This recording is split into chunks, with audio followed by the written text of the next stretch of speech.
Thank you so much for listening to the Rapids Program Review Training. My name is Annie Jenkin, and I am part of the compliance team here with Apprenticeship Minnesota. And I want to welcome you all. We have a jammed-packed agenda, so I'm going to dive right in, and I hope that you find this training to be useful. Apprenticeship Minnesota within the Minnesota Department of Labor and Industry is responsible for guiding and promoting the expansion and compliance of all registered apprenticeship programs across the state. As a state apprenticeship agency, we are responsible for overseeing the development and registration of all registered apprenticeship programs, agreements, policies, and ensuring compliance of these registered programs are in accordance with both federal and state statutes.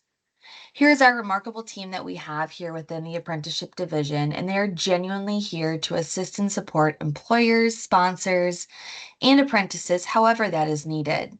So please know that the team is here for you 100%. Reach out anytime with questions or clarifications. Okay, our purpose today is to discuss the new process for program reviews using the RAPID system and to provide relevant information, tips, and strategies on how to easily navigate the program review process.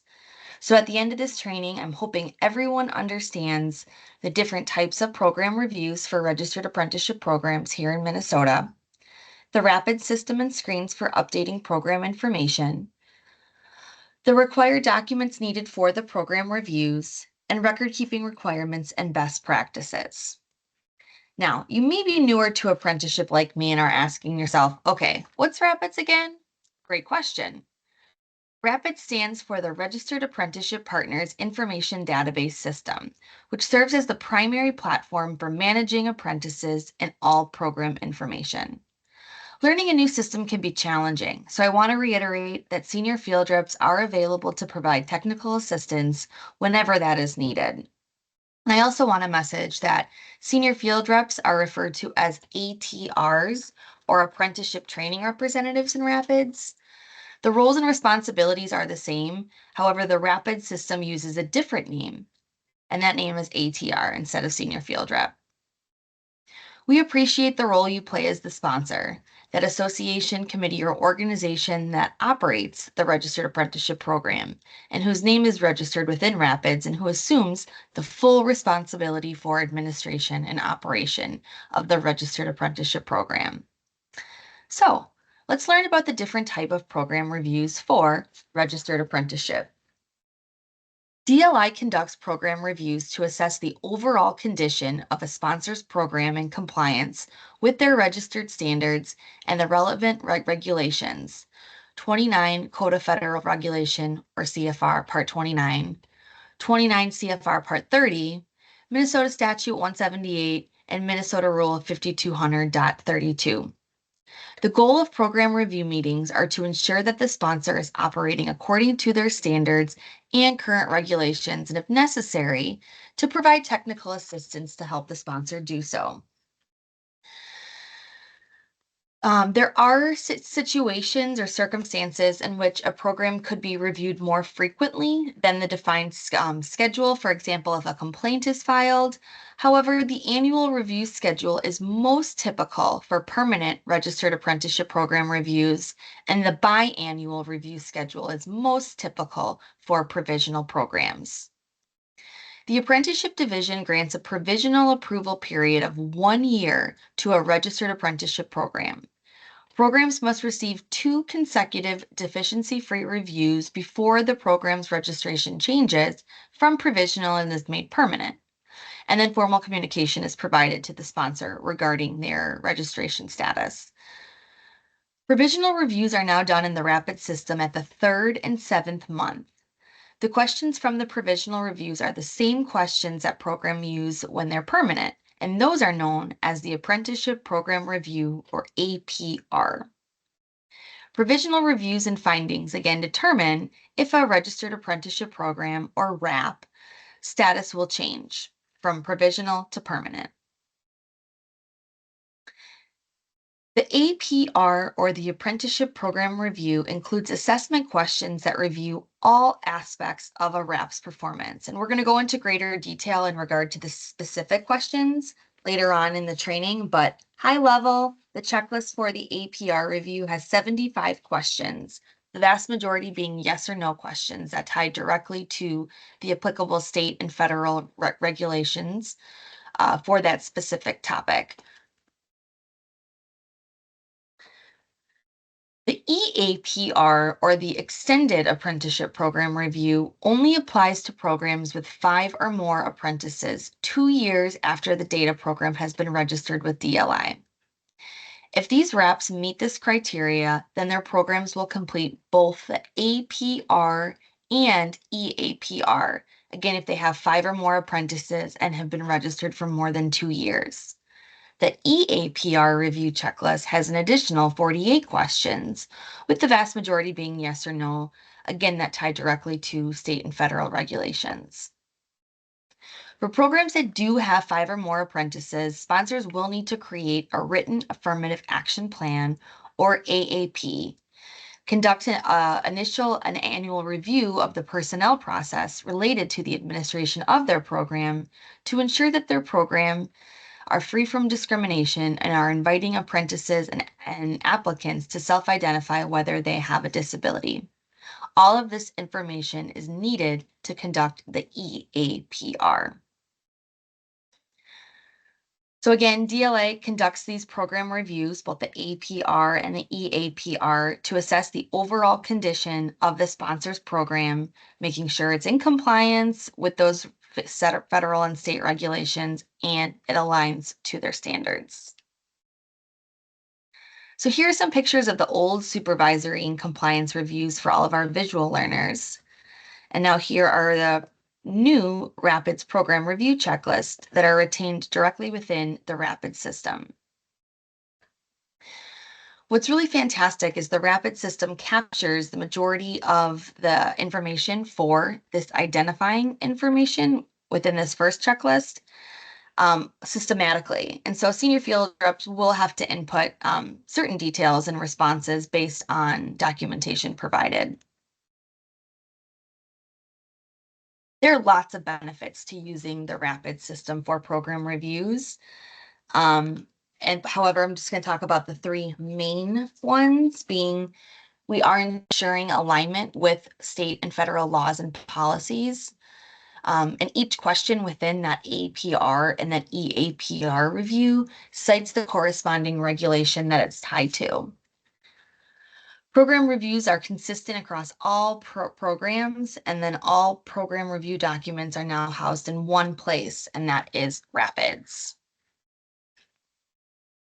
With that being said, we're about to look at lots of RAPID screens and discuss lots of different topics, so I wanted to provide this very friendly puppy disclaimer to brace yourself. And again, if questions come up that are related to how to navigate the RAPID system during the training or specific to program reviews, reach out to staff at DLI Apprenticeship Minnesota, and we'll gladly assist you with those questions and clarifications. As a sponsor, we want to make sure that you are administering and maintaining your registered apprenticeship program. So whenever an update is needed related to your registered apprenticeship program, please make sure you are entering that directly into the RAPID system or working with your senior field rep regarding that update. There are RAPID system guides and videos and other tools that can be leveraged, which are included within the resource slide of this presentation, as well as available on the DLI Apprenticeship Minnesota website. RAPIDS has system controls or checks and balances where they route a vast majority of program changes and updates to the assigned ATR or senior field rep for your program. We know that in order to log into RAPIDS using that login.gov process, or if you haven't created a login, you would do that. But if you are an existing user, once you log into RAPIDS, you select your program right here on the home screen. And so for our example, Minnesota Master Plumbers, which is not a real RAP, you're able to click directly into the program and then you can navigate to the needed screen. And that is how you kick off and start viewing program and apprentice data within RAPIDS. When reviewing RAPIDS program information, as shown here on the screen, it lists out lots of different hyperlinks that will display within your program. And we're going to go through each of these as well in more detail. So we'll start with program information.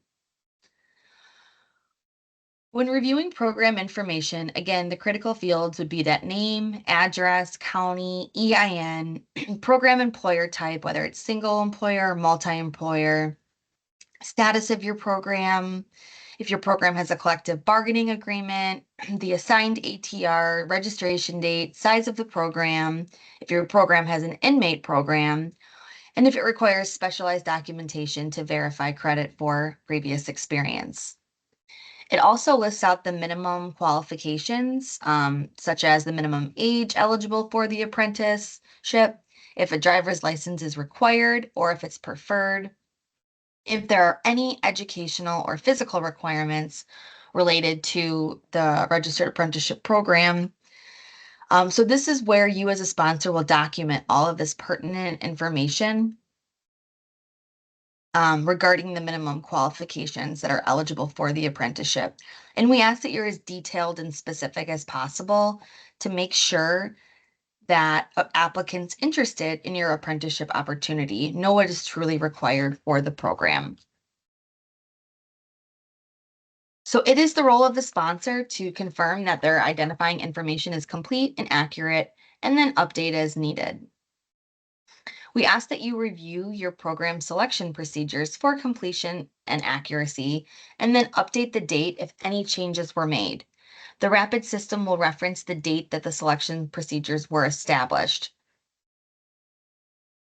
Okay, so if you need to update any of your program information, select the Update Program tab and enter the required change, and then you'd hit Save and Request Program Update, and that change will be routed to your senior field rep assigned to the Registered Apprenticeship Program. And having that system assurance to alert DLI when program changes have occurred provides quality assurance for your RAP. The Rapid's contact information screen lists out the specific names of the program contacts, their phone numbers, address, role within the program, which is also known as the contact type, which can include the sponsor, the related technical provider and structure, the person responsible for managing the complaint process for apprentices. And if you need to edit information, you would just click directly into that hyperlinked contact name that requires the update, make the update, and click Update Program Contact. To add a new contact, you would come over here and click the Add Program Contacts, input that information, and then click Save. To remove contacts, you'd go over here, click the X in the action column, and that contact no longer appears. And to add a contact as a Rapids user, you can click this Create Account as well. Now let's review the occupations information screen, which lists out the specific occupation details associated with your registered apprenticeship program. Occupations vary by industry and program, but let's use this occupation example as the non-destructive tester, as the screen illustrates. It lists out the specific number of hours, the probationary period, the journey worker to apprentice count or the ratio, and sponsors will need to review and modify their program occupation information whenever that is needed. And maybe your program only uses one occupation and that's not such a change, and that's totally okay too. Every registered apprenticeship program is different. Occupation conversations occur at program reviews to determine where a program is at and if they want occupations to be added or changed based on business needs. We understand that you want to create a diverse and highly skilled workforce and create career pathways that improve productivity and profitability. So adding and updating occupations within a program can definitely increase worker retention, knowing that they have this well-rounded and defined training option that minimizes liability costs and maximizes safety. So if you do want to add a new program occupation, then you'd select this box titled Add Program and Occupation and input those required fields. If you needed to edit a program occupation, you can just click this icon over here with the paper with the pencil. To view an apprenticeship agreement, you can just click this. To delete, you click this garbage can icon, and this is only if there were no apprentices ever assigned to that occupation. You can click this X to disable that occupation that's not being used or no longer needed. And then if you want to generate the Appendix A, which is the work process schedule and related instruction outlines, you can go ahead and click this icon over here, and that document describes and goes into detail about the on-the-job learning and related instruction. So speaking of related instruction, or RTI, this is the academic or conceptual component of a registered apprenticeship program that supplements and supports the on-the-job learning. Rapids has this RTI information screen, which lists out all related training providers within the program and their status. And you can view all, or you can filter to active, inactive, pending, and their contact information, instruction method, provider type, and length of instruction will appear. And I think it's really fantastic that Rapids maintains this historical view of RTI.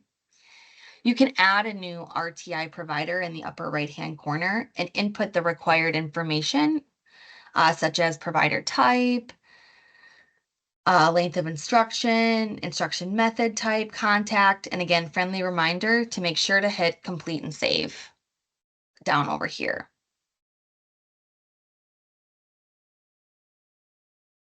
Rapids has a wage schedule screen, which lists out the starting, middle, and ending wage.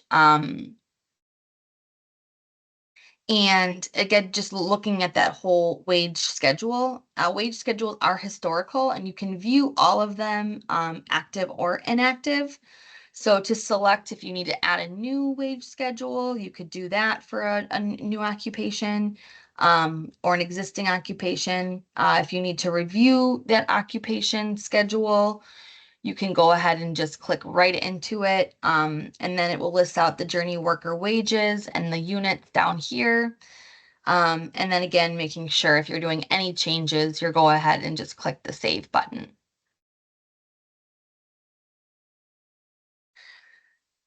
All right, now we're going to look at the apprentices. And so registering apprentices, where you can obviously register, transfer, cancel, suspend, and update apprentices. And so as the arrow indicates, you would select that registered apprenticeship button at the top of the screen, and that will take you to the data entry where you fill in the below required information for that apprentice, for that specific apprentice. You can register an apprentice individually, or you can use this apprenticeship Excel upload, which is like a mass upload or bulk register option for apprentices. You can search apprentices records by quickly using the apprentice name in the search field, which can be really helpful during program reviews when apprentices are randomly selected and sent over to you to pull that needed documentation for the program reviews. I want to call out and show just some different screens within Rapids that will display, so you're not alarmed if you see them, like this warning screen down here. It will appear when you generate documents. It is normal. You can review it and then select I agree, which will prompt the system to provide you with the next link to click on that view download. So if you are planning to download some completion certificates, again, this will appear. Just wanted to make everyone aware of that. So sponsors can generate both individual or bulk data using the different system functionality. And so if you're wanting to input information at a bulk level, utilizing this little box like up here will just collect all of them, versus just clicking one individual. So if you wanted to generate apprenticeship agreements, again, you could utilize that bulk level option and then click the corresponding links. Standards documents are housed within the Documents tab. And again, this is reviewed during program reviews for completion and accuracy. And every RAP has the standards of apprenticeship, which is that organized written plan outlining the terms and conditions of the employment, training, and supervision for apprentices that includes details of the work process schedule, on-the-job learning, the related technical instruction, the wage schedule, as well as all other critical program information. And if your standards documents does require an update or needs to be changed, please reach out to your senior field rep and they will gladly assist you with the process, whether it's using Standards Builder or using existing standards documents. So we just discussed various different screens within Rapids that sponsors will need to review and validate, as well as responsibilities related to apprenticeship records and program reviews. But I just want to message that senior field reps, we are here to review questions together, ensure that topics are clarified and gaps are filled in. We work together as a collaborative team, and the Rapid system makes it really easy for us to have those system checks and balances to ensure we are all aware of all program information and if any updates have occurred. So let's talk about program review documentation. So prior to the review, programs will be provided with this list to prepare. And some of you might have seen this list before. And if not, this might be um, your first time. Records and documentation can vary, and the team at DLI, we can meet with you one-on-one to go over this checklist and documentation in further detail as well. But why this documentation is so very important is that it supports the response that DLI will select for each APR and EAPR question checklist within Rapids. We truly appreciate the partnership of sending in this documentation before the on-site program review meeting so that we have the time prior to the meeting to let you know if something additional is needed or if something different is required for the program review. So, prior to program reviews, sponsors will be provided with a list of selected apprentices at least 2 weeks prior to that program review meeting. And then we ask sponsors to prepare and provide this documentation so that we can complete a desk audit followed by the program review meeting, again, to answer those program review questions within the checklist directly in Rapids. So we'll go through each one. Again, as we have selected apprentices, and then we need sponsors to pull all of those selected apprentice applications, their attendance records for related technical instruction, their safety training, on the job training or verification of hours, performance reviews from employers, their supervising journey workers, and from instructors, tests and results, proof of wages or notice of wage increases for all of those selected apprentices. And then we ask for just overall application and advancement materials at a program level. So we asked for just a blank program application form so that we're able to compare the application that was filled out by the apprentice with just a standard application form. We asked for interview questions or competency test forms if those are required for program entry. We look at organizational policies and procedures related to apprenticeship, and that is equal employment opportunity, anti-harassment, reasonable accommodations, application and selection process, the pre-hire process, applicant testing and scoring process, all program policies and apprenticeship handbooks, succession planning for overall responsibility of the program and EEO, and then those administrative files related to monitoring quality of program or apprenticeship committee minutes. So then we're going to go over to the training and the related technical instruction and on-the-job training and learning. And so we ask for the overall curriculum, method, and schedule for both RTI and safety training. We ask for training records, whether those are time cards or whatever methodology is used, just ensuring that we understand the on-the-job training that is defined in the standards. We ask for equal employment opportunity training sign-in sheets, anti-harassment training sign-in sheets, a roster of all supervising journey workers, or a copy of the clause of the collective bargaining agreement stating the ratio of apprenticeships to journey workers. We ask that you provide instructor certifications for training in teaching techniques and adult learning styles. as well as any advanced credit for previously demonstrated competency, acquired experience, training, or skills. We need just overall current wages and wage schedules, how the instructor is hired and their criteria. Outreach and engagement, we look to see the area served, so those counties or radius and miles from the sponsor, a list of all outreach and engagement that's provided, a copy of the application announcement and job postings, as well as a dissemination list for apprenticeship opportunities.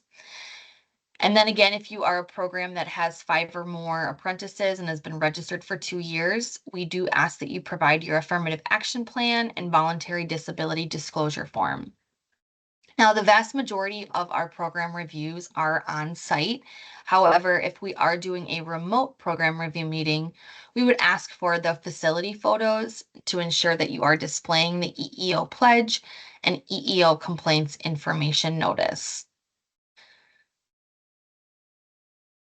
So, as we had previously mentioned, there are 7 checklists within the APR.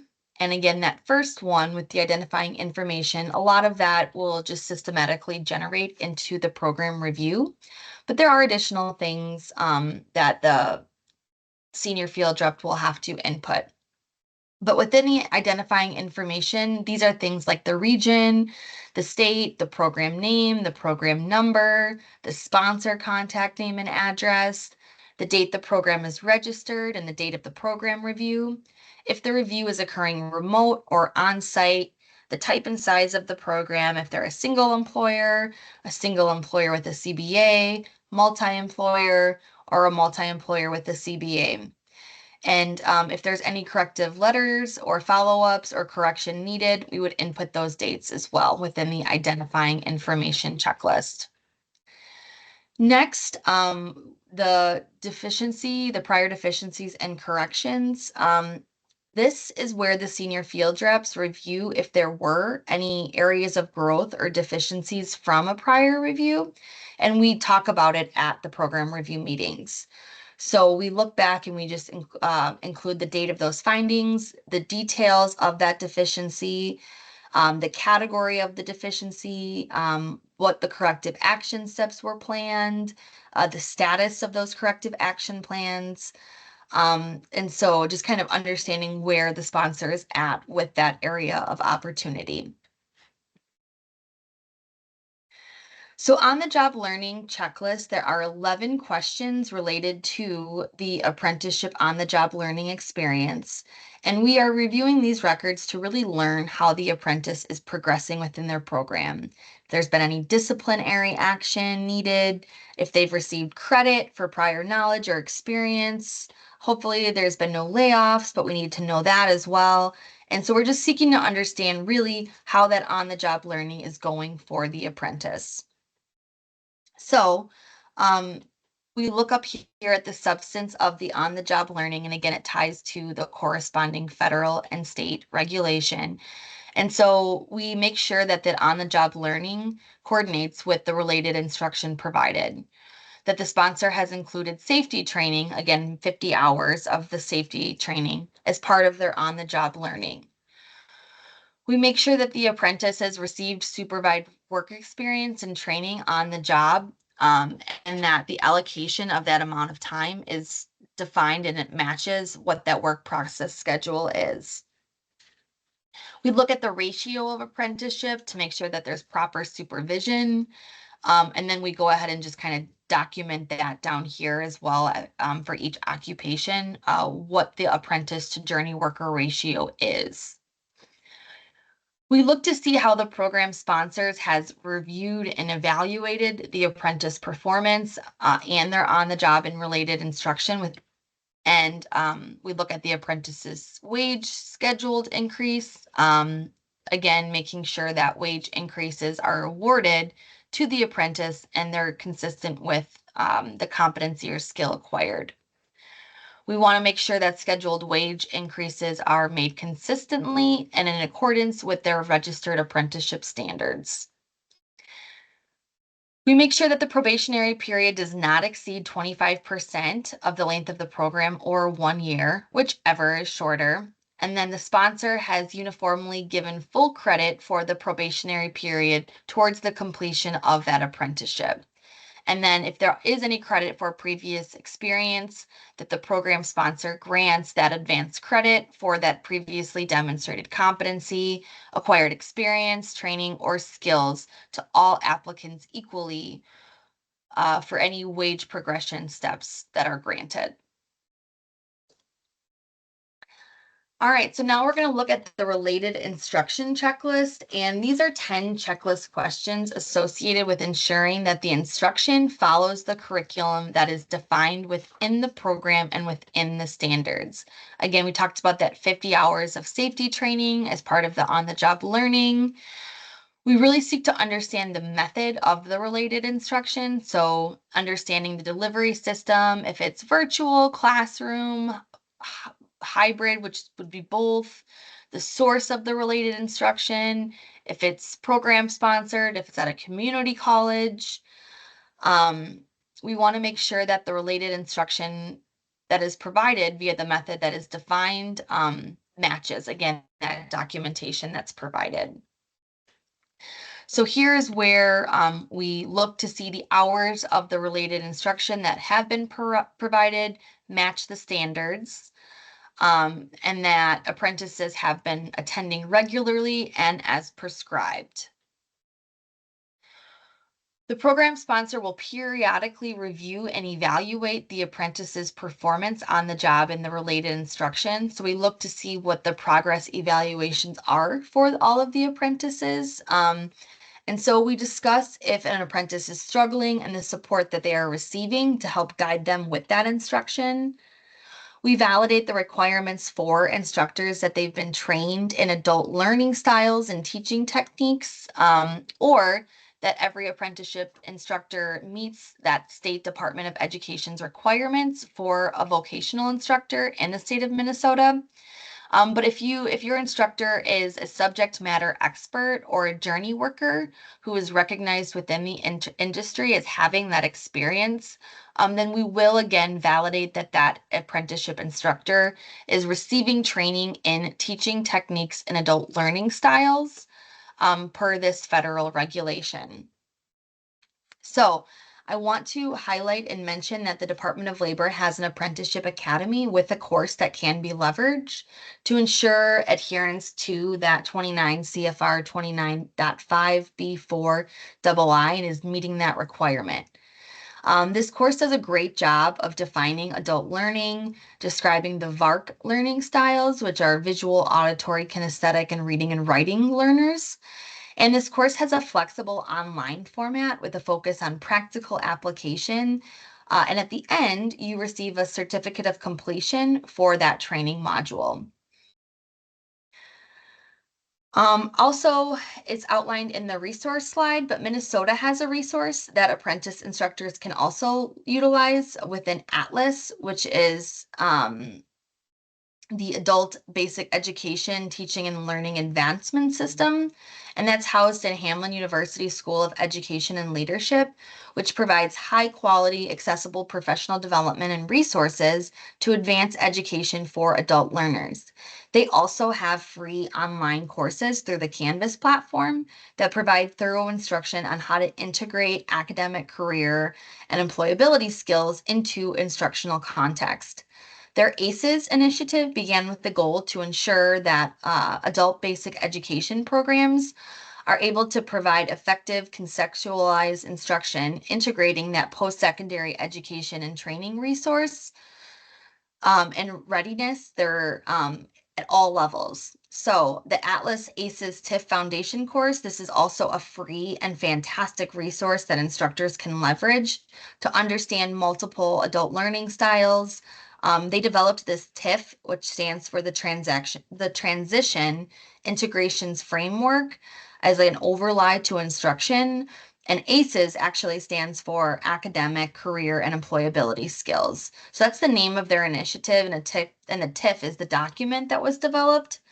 But really, we again just want to ensure that the apprenticeship instructor is receiving that training for teaching techniques and adult learning styles. That is what we validate during the related instruction.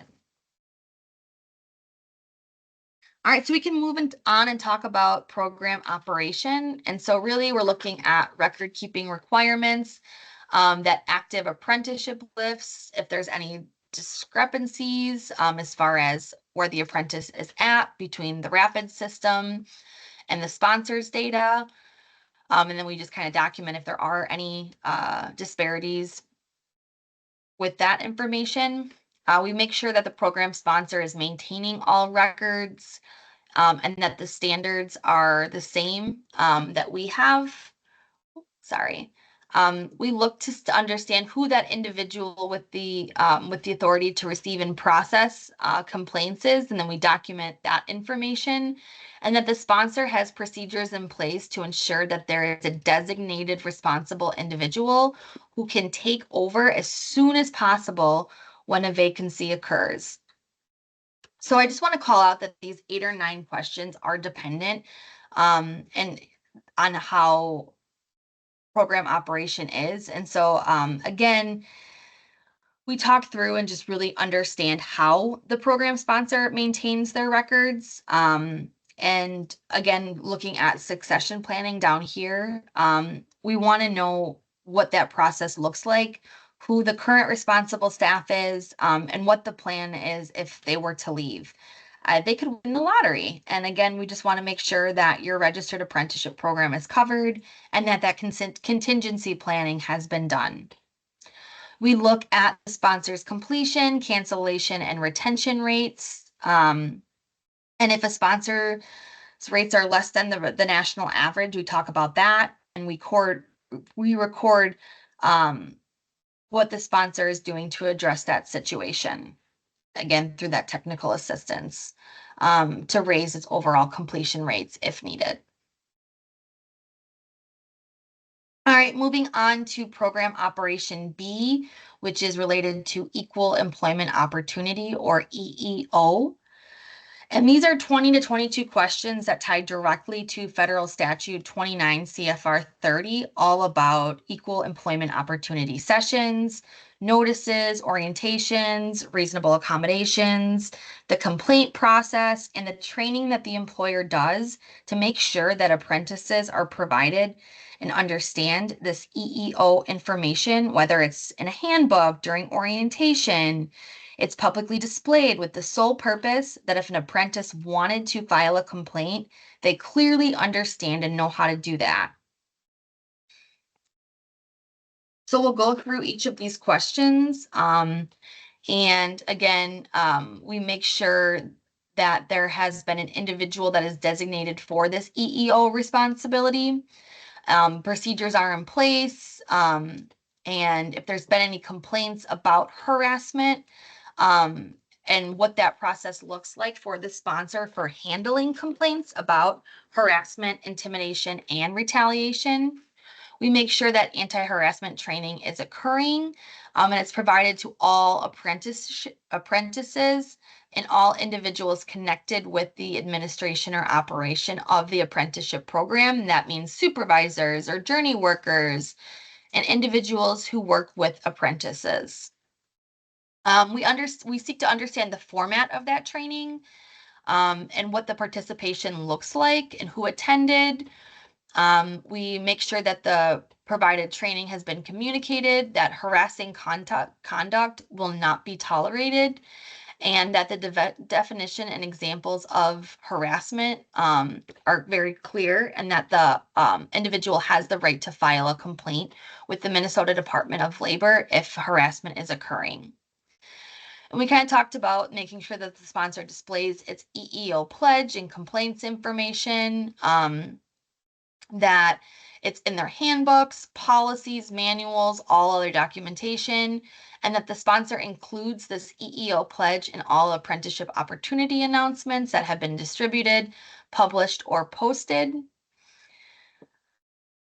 We make sure that the EEO pledge is in the standards, as well as in the apprenticeship agreement, and that the EEO complaints information has been included in all program openings or applications, and that the language is the same. So we make sure that the sponsor is including these orientations or information sessions, and understanding the frequency of those information sessions. Again, making sure that all involved with the registered apprenticeship programs are informed of the EEO policy or reminded of that EEO policy if it's a all right, so now we're going to talk about the Universal Outreach Checklist, which goes through and ensures that the program has prepared a current list of recruitment sources, their contact name, and other information such as the mailing address, the telephone number, the email address, that they're generating referrals from all demographic groups in the areas that it recruits. We discussed the sponsors' recruitment areas and that it reflects all the geographic areas from which it seeks or can reasonably seek apprentices. And we make sure that the outreach list of recruitment sources has been updated by the sponsor annually. If a sponsor has a discrete enrollment application period, we ensure that the time the sponsor has an opening in this period, and it has been provided all the recruitment sources on that list with advanced notice, preferably 30 calendar days of those openings. And if a sponsor has continuous enrollment periods or open enrollment, we validate that the sponsor has sent its position postings to its recruitment sources regularly, as well as whenever there is a change to that posting. We talked through how the sponsor offers reasonable accommodations to applicants and apprentices, and that those seeking an accommodation are completing the required forms available from the sponsor to ensure that the sponsor has taken the appropriate actions in response to the reasonable accommodation request, if that has been received. And if there has been any external findings or allegations of unlawful discrimination in the employment and training of apprentices or applications by the sponsor or any of its participating employers or unions, related instruction providers, or others connected with the administration or operation of the apprenticeship program, we consult with all of the stakeholders to understand the findings and allegations and whether it's been resolved and just understanding how it's been addressed.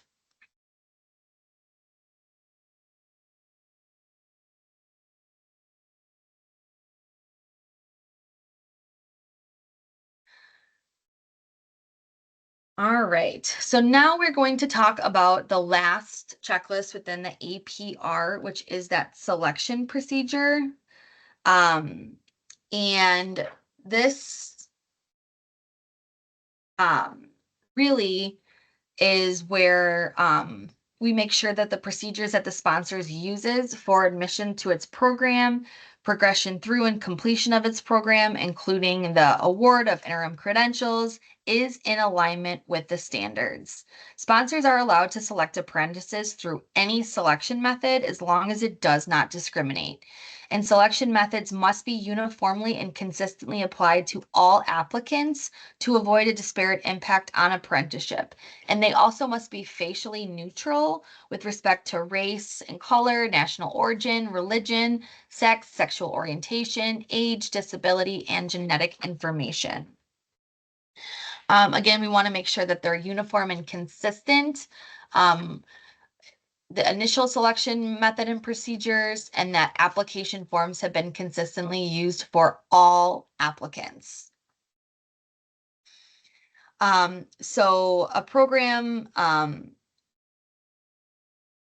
we want to make sure that the sponsor has applied the same qualification requirements for entry into that program, utilizes the same testing for entry into the program, as well as the same scoring mechanism for all.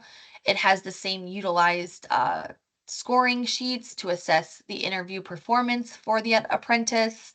Whether that's an oral interview, we make sure that the individual or team is applying those questions consistently and the same, and they're using that same scoring criteria and calculations. Again, just seeking to understand how the apprentice has been selected, if applicant logs were utilized, that they recorded all applicants. The application forms and oral interviews did not contain questions that were discriminatory. It just making sure that there's been a uniform and consistent application of the sponsor's method and criteria for selecting apprentices as they progress through and complete their program, and that the requirements again are the same and uniform and consistent. All right, so there are 21 questions that are connected to this uniform and consistent sponsor process for their method and criteria for selecting apprentices. Again, ensuring it does not discriminate on any of the protected bases and complies with the requirements for the selection devices under the Uniform Guidelines on Employee Selection Procedures and the Americans with Disabilities Act, and that those procedures, methods, and criteria for selecting apprentices that the sponsor uses matches the standards. All right, so I want to make sure that everyone understands the difference between the APR and the EAPR. So the Apprenticeship Program Review, or APR, that is the program review that DLI completes regardless of the number of apprentices. And the EAPR is that extended program review that DLI completes with programs that have 5 or more apprentices, in addition to completing the whole APR, those 7 checklists and all of those questions. So, as previously discussed, the EAPR is reviewing how the sponsors conduct their annual review of their personnel process for all aspects of apprenticeship programs to ensure that it's operating its program free from unlawful discrimination, and it's inviting applicants and apprentices to self-identify whether they have a disability. And then those invitations to self-identify should be given to all applicants as well as apprentices via that voluntary disability disclosure form. Apprentices should not feel forced to self identify, and sponsors cannot complete the forms for individuals. And I do have some tips and recommendations for encouraging individuals with a disability to self identify. Sponsors can communicate why they are asking apprentices to self identify and explain how their anonymity and confidentiality will be protected. Making sure that the apprentices have multiple avenues to self identify and thoroughly explaining this process could empower an individual to self identify.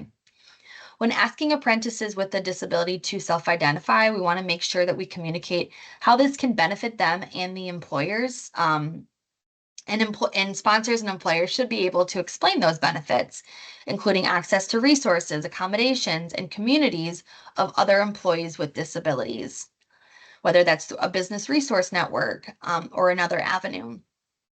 One of the reasons employees with disabilities don't self identify is that they may not realize that they even qualify as having a disability. Also, if an apprentice with a disability feels that they don't need an accommodation, they might not feel like they need to self identify or want to self identify.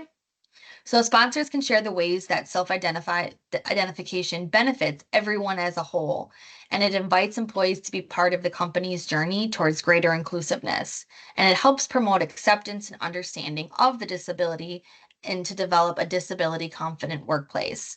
And sponsors can provide this disability awareness training for all of their employees as well as apprentices. So the invitation to self-identify again is fulfilled by having apprentices and applicants complete that voluntary disability disclosure form upon application to the program and at least once annually following acceptance into the program. And that form must be maintained in a separate file from the individual's applicant or apprenticeship file. So apprentices can request an accommodation at any time, and that request also must be maintained in a file separate from the individual's applicant or apprentice file. Per federal statute 29.30.4 and 29.30.5, an affirmative action plan or AAP analysis is done for race, gender, and ethnicity, and in each occupation area if the sponsor offers more than one occupation.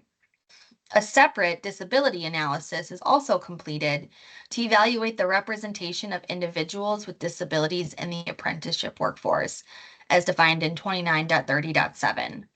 So this EAPR review, we're really looking at that affirmative action plan and validating that the sponsor is incorporating its AAP and identifying any modifications that have been made or need to be made to the program as a result.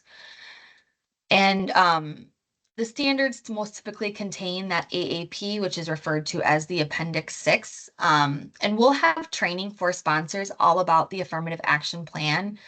So stay tuned for that training as well. And so really the training is going to go through the RAPIDS Affirmative Action Plan Builder, which is a step-by-step questionnaire that gathers information into a final document. And there's a tool called the DAT, or the Demographic Analysis Tool, which simplifies the demographic analysis for sex, race, and ethnicity. So I wanted to share some best practices for program reviews to make sure that you are securely sending all documentation related to your program review. Now, there isn't a defined method to use other than making sure it's secure. So I just listed out a couple examples that sponsors can use, such as WinZip for encryption and password protection. So you would just, again, create a file of all the documentation, put a password on it, encrypt the files in that zip file. You would send that over, and then you would email that strong password separately in another email. And you could also use a dedicated secure file sharing service that offers that end-to-end encryption, such as Dropbox or ShareFile, where you're able to either add an expiration date or a password. All right, so at the end of the program review, the senior field representative writes up and sends out the notice of program review findings to the sponsors. And for programs where you're undergoing your first program review, I want to make sure and message that it's okay if there are areas of opportunities or deficiencies that you need to improve upon. So no need to panic. We will work directly with you. Your senior field rep will work directly with you on those areas of opportunity to strengthen your program. Again, this is a collaborative partnership aimed to help guide programs for overall success. So during the program review process, we go through the rigor to ensure findings are documented, discussed, and an action plan is in place. And then it's again revisited at the next program review or Compliance Connect. So to wrap up the program review, the senior field rep sends the sponsor's notice of program review findings letters, which documents if the program is meeting all aspects of their recruitment, participation, and is in compliance, if they're progressing satisfactory, if they're making this, good faith effort. We talk about the program highlights and all of the review findings, the deficiencies and corrective actions, some recommendations, an improvement plan if needed. We look at year-over-year participation results, and then we do include the next program review date, as well as the DLI senior field representative contact information. So this will be summarized and sent out to sponsors, which again concludes that program review for that year. So I'll ask the question, how long do sponsors need to keep records? And sponsors must maintain all records for 5 years from the making of the record or from when that personnel action involved, whichever occurs later. So we want to share some ways to make sure that the record keeping process is manageable and it's being adhered to as well. So here are some tips and best practices to help with records. Start early and stay on top of it. Try not to procrastinate and wait until the program review time. Maybe implement a record keeping schedule and overall routine. So just staying organized, keeping copies of documents that are related to apprenticeship, keeping those all together. You can set calendar reminders based on that schedule that you defined. And you can even conduct an internal review to prepare you for your annual program review. So this really depends on the size of your registered apprenticeship program. The schedule can totally vary. Maybe it's weekly, maybe it's monthly, bi-monthly, quarterly. You know what makes sense for your RAP that you are the sponsor for. So again, keeping track and maintaining your program sponsor apprenticeship records as outlined on the screen is your role and responsibility. So those registered standards, all apprenticeship program reviews and policies, all specific apprenticeship records for each apprentice, the approved selection procedures, and if applicable, the voluntary disability disclosure forms and affirmative action plans.